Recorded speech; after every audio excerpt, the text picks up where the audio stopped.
तो जय हिंद प्यारे साथियों। तो कैसे हैं आप सभी? उम्मीद करते हैं आप सभी मस्त होंगे, स्वस्थ होंगे और अच्छे से स्टडी कर रहेंगे। तो आज का यह वीडियो आपके लिए बहुत ही ज़्यादा शानदार होने वाला है।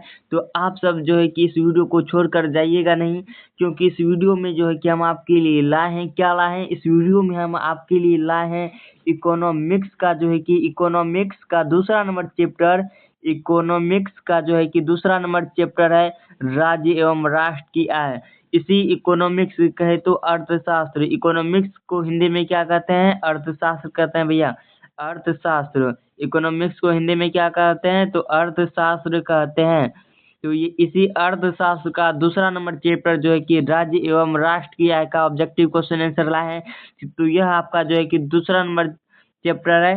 तो आप लोग शुरू से लेके अंत तक देखिएगा, और अगर यह वीडियो आपको पसंद आए तो लाइक का बटन प्रेस कर दीजिए, और इस वीडियो के अंत में जो है कि प्यारा सा कमेंट लिख दीजिएगा, ठीक ना। तो उससे पहले हम वीडियो को स्टार्ट करें, सबसे पहले आपसे एक रिक्वेस्ट है कि आप अगर इस चैनल पर नए हैं तो चैनल को जरूर सब्सक्राइब कर लीजिए, और आपका जो प्यारा सा दोस्त है उसको शेयर कर दीजिए। आपके पास जितना भी ग्रुप है उस सभी ग्रुप में इस वीडियो को शेयर कर दीजिए तेजी से, धमाकेदार तरीका से इस वीडियो को आप शेयर कीजिए पहले। तो हम उम्मीद और आशा करते हैं कि आप सभी इस वीडियो को शेयर कर दिए होंगे, सभी इंस्टाग्राम, टेलीग्राम, व्हाट्सएप स्टेटस। तो आज के यह वीडियो हम स्टार्ट करते हैं। तो देख सकते हैं आपका ऑब्जेक्टिव क्वेश्चन आंसर स्क्रीन पर आ चुका है। वस्तुनिष्ठ प्रश्न यानी कि ऑब्जेक्टिव क्वेश्चन, इसको क्या कहते हैं हिंदी में? Objective question. ठीक, तो देखते हैं पहला नंबर प्रश्न से स्टार्ट करते हैं इस वीडियो को, ठीक ना। तो हम उम्मीद करते हैं आप सभी एक बार सब्सक्राइब का बटन प्रेस कर दिए होंगे। इस वीडियो के नीचे में सब्सक्राइब का बटन दिया हुआ है, अगर नहीं किए तो सब्सक्राइब का बटन एक बार जरूर दबा दीजिए, ठीक ना। तो उम्मीद करते हैं कि आप सभी जो है कि शेयर भी कर दिए, ठीक ना। तो बहुत बढ़िया, शेयर भी कर दिए आप लोग। तो चलिए स्टार्ट करते हैं। कहता है पहला नंबर प्रश्न है हमारा, सन 2008-9 के अनुसार भारत की औसत प्रति व्यक्ति आय, भारत की औसत प्रति व्यक्ति आय है सन 2008-9 में जो है कि इसके अनुसार भारत की प्रति व्यक्ति औसत आय कितनी है? भारत की औसत प्रति व्यक्ति आय कितनी है? तो ये आपका बीटीसी का क्वेश्चन है। इसका बीटीसी का पहला नंबर जो है ना क्वेश्चन है यह, ठीक। तो इसका करेक्ट आंसर बताइए क्या होना चाहिए? 25,494। वाह, बहुत बढ़िया। तो इसका सभी का जवाब आ रहा है ऑप्शन नंबर बी, 25,494 रुपये। तो बिल्कुल सही है। ई का ऑप्शन नंबर, जितने भी बच्चे बी बता रहे हैं उसका बिल्कुल सही है, ठीक ना। जो भी इसका करेक्ट आंसर बी बता रहे हैं वह बिल्कुल सही है। तो चलते हैं हम दूसरा नंबर प्रश्न की ओर। दूसरा नंबर प्रश्न हमारा तैयार है। कहता है दूसरा नंबर प्रश्न है कि भारत में किस राज्य की प्रति व्यक्ति है? भारत में किस राज्य की प्रति व्यक्ति है सर्वाधिक? सर्वाधिक मतलब बहुत अधिक है। भारत के किस राज्य की प्रति व्यक्ति आय सबसे अधिक है? प्रति व्यक्ति आय सर्वाधिक कहने का मतलब सबसे अधिक है। तो यह क्वेश्चन आपको देख करके ही पता चल रहा होगा कि कितना इम्पोर्टेंट है। 2015 में आया हुआ है, 2018 में, 2021 में, 2023 में, 2024 में। तो देख सकते हैं कितना बार आया हुआ है। यह प्रश्न कितना इम्पोर्टेंट है कि 5 बार आया हुआ है। बहुत बढ़िया। तो इसका करेक्ट आंसर क्या हो जाएगा? भारत में किस राज्य की प्रति व्यक्ति आय सबसे अधिक है? तो आपका करेक्ट आंसर क्या होना चाहिए? Option number D, Goa. Goa राज्य का जो है कि प्रति व्यक्ति आय सबसे अधिक है। वही अगर हम पूछे कि बिहार में किस राज्य की प्रति व्यक्ति आय सर्वाधिक है, बिहार में जब पूछेंगे तब आपको बताना है पटना, ठीक। यहाँ पर पूछा है भारत में, तो इसलिए आपका correct answer option number D हो जाएगा, गोवा, ठीक ना। तो चलिए आगे बढ़ते हैं, तीसरा नंबर प्रश्न की ओर हम जाते हैं। तीसरा नंबर प्रश्न है हमारा, भारत में वित्तीय वर्ष कहा जाता है। भारत में वित्तीय वर्ष कब से कब तक होता है? यह प्रश्न भी 2016 में आया हुआ है और 2019, 2020 में। देखिए 2019 और 2020 लगातार पूछा है 2 बार। तो चलिए, कहता है भारत में वित्तीय वर्ष कहा जाता है, तो वित्तीय वर्ष कब से कब तक होता है? 1 अप्रैल से 31 मार्च तक, ठीक ना। बहुत बढ़िया। इसका करेक्ट आंसर क्या बता रहे हैं? Option number C. चलिए बहुत बढ़िया है। वित्तीय वर्ष कब से कब तक होता है? 1 अप्रैल से 31 मार्च तक। बिल्कुल सही है, इसमें 100% सही है, ठीक ना। 3 का ऑप्शन नंबर सी जो है कि बिल्कुल सही उत्तर है। आगे बढ़ते हैं, चौथा नंबर प्रश्न देखते हैं। चौथा नंबर प्रश्न कहता है हमारा, स्क्रीन पर आ गया है। कहता है चौथा नंबर प्रश्न, प्रत्यक्ष कर के अंतर्गत निम्न में से किसे शामिल किया जाता है? प्रत्यक्ष कर, प्रत्यक्ष मतलब होता है सामने, सामने मतलब कि जो दिखता है। प्रत्यक्ष कर के अंतर्गत निम्न में से किसे शामिल किया जाता है? तो 2017 में यह प्रश्न आया हुआ है।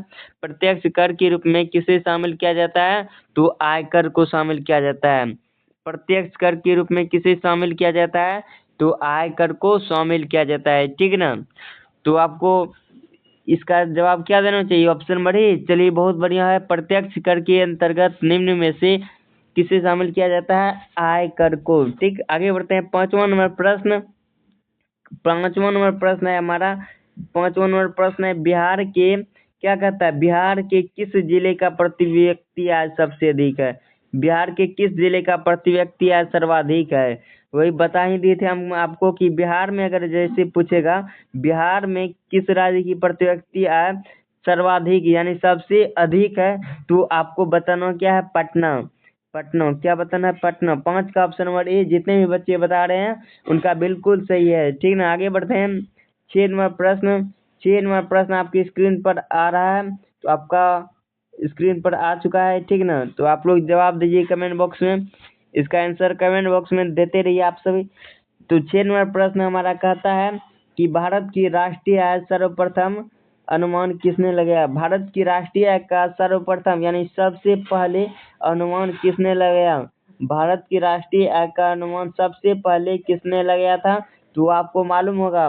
बताइए 6 का ऑप्शन नंबर क्या हो जाएगा? 6 का करेक्ट आंसर क्या होना चाहिए? Option number D. वाह बहुत बढ़िया। 6 का ऑप्शन नंबर डी दादा भाई नौरोजी ने लगाया था। 6 का ऑप्शन नंबर डी जितने बच्चे बता रहे हैं बिल्कुल उनका सही है। भारत की राष्ट्रीय आय का सर्वप्रथम अनुमान दादा भाई नौरोजी ने लगाया था। तो आप लोग एक क्वेश्चन और बता दीजिए कि राष्ट्रीय आय का अनुमान दादा भाई नौरोजी ने कब लगाया था? तो राष्ट्रीय आय का अनुमान दादा भाई नौरोजी ने कब लगाया था? बताइए कब लगाया था? 1868 ईस्वी में। कब लगाया था? 1868 ईस्वी में। और इसने एक पुस्तक लिखा था, कौन सा? Poverty and un-British rule in India में। उसी पुस्तक में इसने जो है कि सबसे पहले राष्ट्रीय का अनुमान लगाया था। कब लगाया था? 1868 ईस्वी में, ठीक ना। यहाँ से क्वेश्चन बन गया कितना, तो देखिए आप लोग। तो आगे बढ़ते हैं। 7वां नंबर प्रश्न। 7वां नंबर प्रश्न है हमारा, क्या कहता है? निम्नांकित में कौन हमारे रहन सहन के स्तर को प्रभावित करता है? इनमें से कौन जो कि हमारे रहन सहन के स्तर को प्रभावित करता है? तो बताइए 7 का क्या होना चाहिए करेक्ट आंसर? 7 का क्या हो जाएगा correct answer? Option number C. Option number C क्या कि प्रति व्यक्ति या के अनुसार ही जो कि हमारा रहन सहन इस सारा चीज प्रभावित होता है। क्या कि प्रति व्यक्ति या जिस राज्य का प्रति व्यक्ति या सबसे अधिक है वह कहलाएगा विकसित राज्य, ठीक ना। जिस राज्य का प्रति व्यक्ति आय कम है वह क्या कहलाएगा? अविकसित राज्य, ठीक ना। तो आगे बढ़ते हैं। 8वां नंबर प्रश्न है हमारा। 8वां नंबर प्रश्न कहता है भारत में क्या कहता है? भारत में राष्ट्रीय आय की गणना कौन करता है? भारत में जो है कि राष्ट्रीय आय की गणना कौन करता है? तो बताइएगा क्या होना चाहिए करेक्ट आंसर? भारत में राष्ट्रीय आय की गणना कौन करता है? केंद्रीय सांख्यिकी संगठन सीएसओ करता है, बिल्कुल सही है। 2025 में यह प्रश्न आया हुआ है और 2021 में। चलिए बहुत बढ़िया। इसका correct answer option number B हो जाएगा, केंद्रीय सांख्यिकी संगठन। यदि पूछेगा भारत में राष्ट्रीय आय की गणना कौन करता है? केंद्रीय सांख्यिकी संगठन सीएसओ, ठीक ना, बिल्कुल सही है। तो आगे चलिए आगे हम बढ़ते हैं। आगे बढ़ते हैं। 9 नंबर प्रश्न कहता है, 9 नंबर प्रश्न, गरीबी के कुचक्र की धारणा किसने दिया? गरीबी के कुचक्र की धारणा किसने दिया? तो इसका करेक्ट आंसर आप लोग जानते ही है। 2022 और 23 2 बार आया हुआ है यह प्रश्न, बहुत ज्यादा इम्पोर्टेंट है। कहता है गरीबी के कुचक्र की धारणा किसने दिया? तो रैगनर मार्क्स ने दिया था। किसने दिया था? रैगनर मार्क्स ने, ठीक ना। 9 का ऑप्शन नंबर डी जितने बच्चे बता रहे हैं उनका बिल्कुल सही है। 9 का ऑप्शन नंबर डी जितने बच्चे बता रहे हैं उनका सही है, बिल्कुल करेक्ट आंसर है। गरीबी के कुचक्र की धारणा रैगनर मार्क्स ने दिया था। चलिए आगे 10वां प्रश्न की ओर बढ़ते हैं। 10वां प्रश्न है, विकसित देशों की आय में वृद्धि के लिए किस पद का प्रयोग किया जाता है? विकसित देशों की आय में वृद्धि के लिए किस पद का प्रयोग किया जाता है? तो इसका correct answer option number B हो जाएगा, आर्थिक वृद्धि। देखिए विकसित पूछा है, विकसित देश के लिए आर्थिक वृद्धि और विकासशील के लिए आर्थिक विकास। जैसे कि अगर हम पूछे आपसे कि बताइए भारत विकसित देश है कि विकासशील देश है, क्या बताइएगा? भारत विकसित देश है कि विकासशील देश है?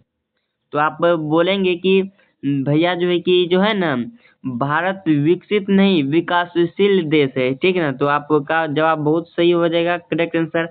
तो देखिए जैसे विकसित देश में आता है कौन, अमेरिका आ गया, जापान आ गया, ये सब विकसित देश है। और वहाँ अगर पूछेंगे तो वहाँ पर जो है ना आर्थिक वृद्धि हो रहा है, मतलब वहाँ की आर्थिक व्यवस्था जो है ना उसमें बढ़ोतरी हो रहा है, आगे बढ़ रहा है।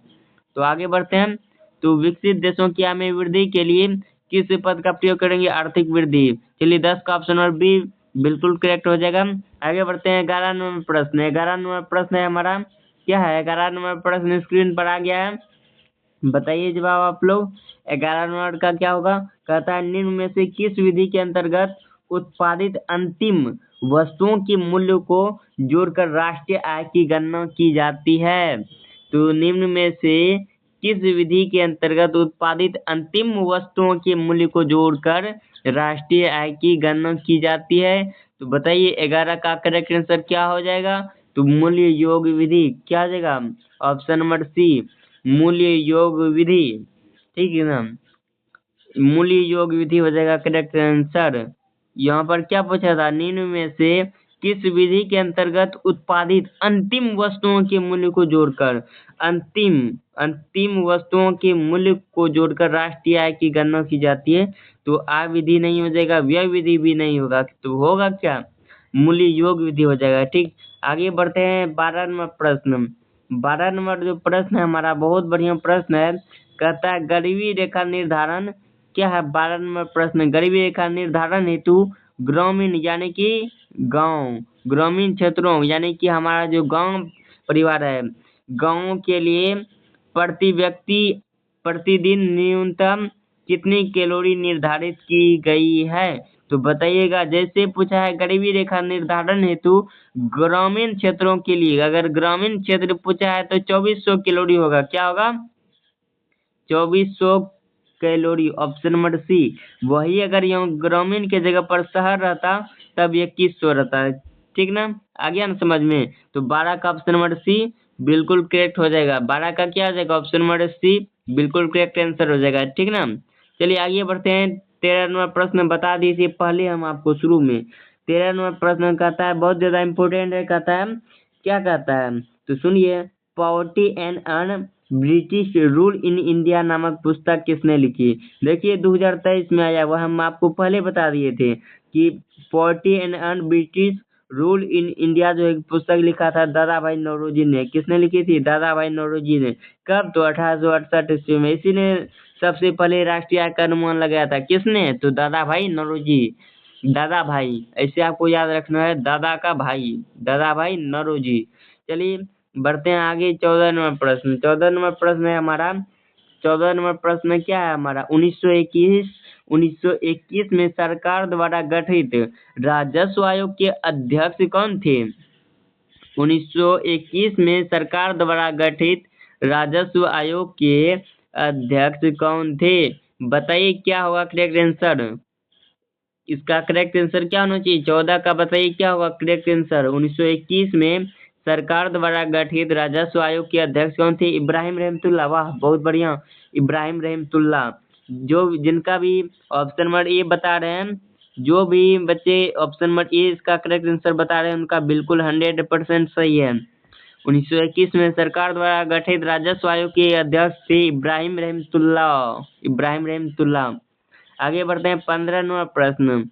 15 नंबर जो हमारा प्रश्न है आज का स्क्रीन पर कहता है, 15 नंबर प्रश्न हमारा है, क्या कहता है? तो वर्ष भर में किसी देश में अर्जित आय की कुल मात्रा को क्या कहते हैं? वर्ष भर में, एक साल में किसी देश में अर्जित आय की कुल मात्रा, जितना टोटल मात्रा हुआ उसको क्या कहते हैं? तो बताइए इसको क्या कहेंगे? इसको क्या कहेंगे? राष्ट्रीय आय कहेंगे। क्या कहेंगे? राष्ट्रीय आय, ठीक ना? तो आगे बढ़ते हैं 16 नंबर प्रश्न को देखते हैं। 16 नंबर प्रश्न है हमारा। 16 नंबर प्रश्न क्या कहता है? 16 नंबर प्रश्न है, राष्ट्रीय आय का अर्थ है। राष्ट्रीय आय का क्या अर्थ होता है? तो बताइए आप लोग, राष्ट्रीय आय का अगर अर्थ पूछा है तो इसका क्या जवाब होगा? राष्ट्रीय आय का अर्थ क्या होता है? तो इसका अर्थ होता है किसी अर्थव्यवस्था की सभी अंतिम वस्तुओं और सेवाओं का मौद्रिक मूल्य। ये तो परिभाषा से भी पूछ दिया है भाई साहब 2024 में। तो ठीक है ना, राष्ट्रीय आय का अर्थ है किसी अर्थव्यवस्था की सभी अंतिम वस्तुओं और सेवाओं के मौद्रिक मूल्य के योग को ही राष्ट्रीय आय कहते हैं। अगर पूछेगा राष्ट्रीय आय किसे कहते हैं सब्जेक्टिव में 2 नंबर में, तो जवाब दीजिएगा किसी अर्थव्यवस्था की सभी अंतिम वस्तुओं और सेवाओं के मौद्रिक मूल्य को राष्ट्रीय आय कहते हैं। हो गया क्लियर? ठीक है ना, आगे बढ़ते हैं 17 नंबर प्रश्न। 17 नंबर का जवाब दीजिएगा। 17 नंबर प्रश्न है हमारा, चक्रीय प्रवाह का संबंध निम्न में से किससे है? क्या है प्रश्न? चक्रीय प्रवाह का संबंध निम्न में से किनसे है? तो ऑप्शन ए है उत्पादन, ऑप्शन बी है आय, ऑप्शन सी है बी है, ऑप्शन सी है इनमें से सभी। तो चक्रीय प्रवाह का संबंध उत्पादन, आय से भी है, व्यय से भी। इसका correct answer option number D हो जाएगा, इनमें से सभी। राष्ट्रीय आय का प्रवाह का संबंध इनमें से सभी से है, ठीक ना। 17 का ऑप्शन नंबर डी बिल्कुल करेक्ट हो जाएगा। आगे बढ़ते हैं 18 नंबर प्रश्न। 18 नंबर प्रश्न जो है कि हमारा है, भारत में क्या है प्रश्न हमारा, भारत में सर्वप्रथम यानी सबसे पहले राष्ट्रीय आय का अनुमान कब लगाया गया? तो ये तो आपको मालूम होगा, कहा कि हम पहले शुरू में बताए थे कि राष्ट्रीय आय का अनुमान जो है कि सबसे पहले लगाया था दादा भाई नौरोजी ने। और उसने जो दादा भाई नौरोजी ने लगाया, कब लगाया था? 1868 ईस्वी में। तो बता ही दी थी शुरू में, दादा भाई नौरोजी ने अपनी पुस्तक poverty and British rule in India में 1868 ईस्वी में जो है कि लिखा गया था, उस पुस्तक में राष्ट्रीय आय का अनुमान लगाया था। ठीक हो गया क्लियर? तो जवाब दीजिएगा 19 नंबर का। अब 19 नंबर प्रश्न देखते हैं। 18 तो हो न गया, भारत में सर्वप्रथम राष्ट्रीय आय का अनुमान 1868 ईस्वी में लगाया गया। आगे बढ़ते हैं 19 नंबर प्रश्न। 19 नंबर प्रश्न को देखते हैं क्या कहता है। 19 नंबर प्रश्न है, भूमि का पारिश्रमिक क्या कहलाता है? भूमि का पारिश्रमिक क्या कहलाता है? 2024 में पूछा है प्रश्न। भूमि का, जमीन का पारिश्रमिक क्या कहलाता है? जमीन से हमको क्या मिलता है? जमीन से ही न लगान मिलता है, तो जमीन से लगान मिलता है।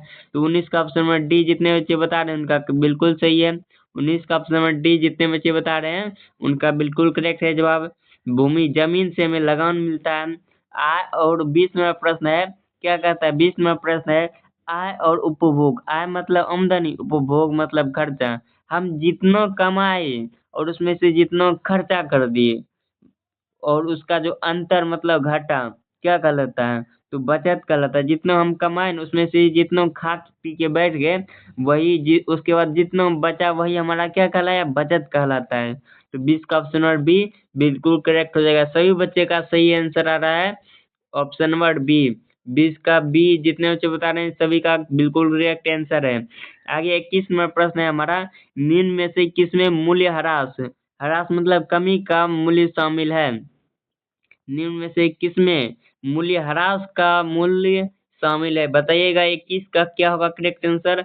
21 का हो जाएगा एनडीपी, एनएनपी, जीडीपी। तो इसका फुल फॉर्म जान लीजिए, एनडीपी हो जाएगा, national development product. National development product का मतलब क्या होता है? राष्ट्रीय सकल राष्ट्रीय उत्पाद। एनएनपी यानी कि शुद्ध राष्ट्रीय उत्पाद, net national product. GDP gross national product, सकल घरेलू उत्पाद। क्या पूछा है प्रश्न? निम्न में से किसमें मूल्य ह्रास का मूल्य शामिल है? तो इनमें से सभी हो जाएगा करेक्ट आंसर, इनमें से सभी। देखिए ये प्रश्न जो है कि 2025 में आया हुआ है, ये सब ऊपर वाला जो देख रहे थे आप 2024 में था, ये सब अब 2025 का अनुसार हो गया। कहता है ये तो हो ही गया ऑप्शन नंबर डी, ठीक ना। आगे 22 नंबर प्रश्न है हमारा, निम्न में से क्या पूंजीगत वस्तु का उदाहरण है? निम्न में से क्या पूंजीगत वस्तु का उदाहरण है? देखिए पूंजी रहेगा तो ट्रैक्टर हम नहीं खरीदेंगे। देखिए पूंजी जब है हमको तो ट्रैक्टर खरीद लेंगे। अगर पूंजी ही नहीं रहेगा तो हम ट्रैक्टर नहीं खरीद पाएंगे। उपकरण, कोनो भी उपकरण लीजिए, पंखा, टीवी, पूंजी रहेगा तभी तो खरीद सकते हैं। मशीन भी पूंजी रहेगा तभी खरीद सकते हैं। तो इसलिए इसका correct answer option number D हो जाएगा। निम्न में से क्या पूछा है प्रश्न, निम्न में से पूंजीगत वस्तु का उदाहरण है। पूंजी मतलब इसमें किस किस वस्तु में पूंजी का जरूरी पड़ता है, तो इनमें सभी में पूंजी रहेगा तभी तो कोई उपाय होगा। इनमें से सभी इनका करेक्ट आंसर हो जाएगा ऑप्शन नंबर डी। तो आगे बढ़ते हैं, 22 तक हो गया है क्लियर, सभी का क्लियर है, सभी का जवाब क्लियर है ना, ठीक है। आवाज सभी क्लियर है पूरा, बिल्कुल करेक्ट है, ठीक। आगे बढ़ते हैं 23 नंबर प्रश्न। 23 नंबर प्रश्न जो है कि राष्ट्रीय आय को, क्या पूछा है, राष्ट्रीय आय को कुल जनसंख्याओं से भाग देने पर क्या प्राप्त होता है। देखिए, राष्ट्रीय आय को कुल जनसंख्याओं से भाग देने पर जो भागफल प्राप्त होता है उसी को तो हम क्या कहलाता है, प्रति व्यक्ति आय कहते हैं। राष्ट्रीय आय को कुल जनसंख्या से भाग देने पर जो बचता है भागफल, उसी को ना हम प्रति व्यक्ति आय कहते हैं। हाँ, तो 23 का ऑप्शन नंबर डी जितने बच्चे बता रहे हैं उनका बिल्कुल सही जवाब है। उनका क्या है, बिल्कुल सही जवाब। आगे बढ़ते हैं 24 नंबर प्रश्न और अंतिम प्रश्न। 24 नंबर प्रश्न मतलब अंतिम प्रश्न।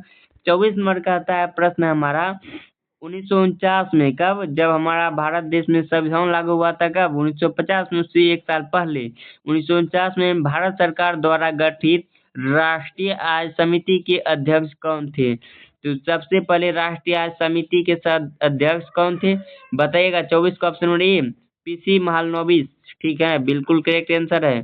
24 का ऑप्शन नंबर ए जितने बच्चे बता रहे हैं उनका बिल्कुल सही जवाब है ऑप्शन नंबर ए। तो चलिए ठीक है ना, मिलते हैं फिर अगले वीडियो में। आज के लिए इतना ही। यह जो था आपका दूसरा नंबर चैप्टर राज्य एवं राष्ट्र की आय का ऑब्जेक्टिव क्लियर करा दिया है। कब से कराए हैं जानते हैं, ये जो हम कराए हैं 2011 से लेकर के 2025 तक में जितने भी आए हुए प्रश्न थे सबको हम क्लियर करा दिए हैं। तो हम उम्मीद करते हैं कि आप सभी को यह क्लास बिल्कुल मस्त लगा होगा, ठीक है ना। और सभी कोई जो है कि इस जवाब से क्लियर होंगे, है ना। तो आप सबको कैसा लगा क्लास कमेंट बॉक्स में ज़रूर बताइएगा। और अगला वीडियो जो है कि तीसरा नंबर जो है कि चैप्टर है मुद्रा बचत एवं साख, वो भी करा देंगे, ठीक ना, अगले दिन। आप लोग जो है कि ज़रूर जुड़िएगा लाइव क्लास में। जय हिंद, वंदे मातरम, धन्यवाद, राधे राधे।